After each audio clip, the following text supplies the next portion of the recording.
嚟啦，Java Neo 20寸406版本咧，終於喺2026年1月8號咧喺香港正式上市啦。今日咧，我哋翻到第一批貨翻嚟啦。咁咧就首批貨咧已經俾客人預留晒啦。如果有興趣幫襯 Coolone 嘅話咧，可以歡迎預留下一批貨。咁咧今日時間唔係好多啊，淨係簡介部車啊。咁啊，飛輪咧就用上11至36齒嘅。咁啊，飛輪個牌子咧同樣都係用 Sunshine 嘅 S2Z 啦。波腳咧係 Shimano Showa 嘅中腿，同之前傳聞中傳出嘅係一模一樣。然之後咧腳踏同之前嗰款一樣啦，右邊咧就緊咗嘅，左邊咧就係一個快拆嘅形式。牙盤50齒，同之前嗰個柄咧又係一模一樣嘅，中空嘅。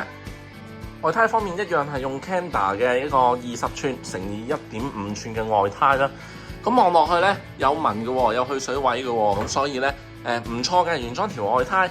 咁好多車友咧未買之前咧已經問定啦，可唔可以改到 1.75 啊？可唔可以改到2.0啊？咁咧我哋之後會得閒少少嘅時拍片做實測，望下佢一啲位置夠唔夠兼容啦，同埋接埋嘅時候會唔會有啲影響咁樣嘅。喺之前呢個16寸嘅版本，充氣嘴咧係用發嘴，而今次咧佢係採用尾嘴嘅。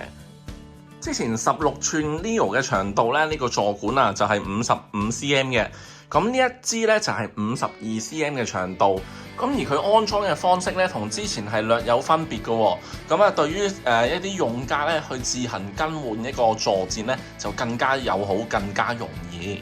之前官方嘅數據話，呢個指撥咧有機會係用藍圖嘅喎，但係 Java 咧今次又冇令我哋失望啦。佢咧就繼續沿用 Shimano 嘅一個指撥，襯翻後邊嘅一個後撥啊。咁咧呢個係 Shimano 嘅 Altis，同之前16寸係一模一樣嘅。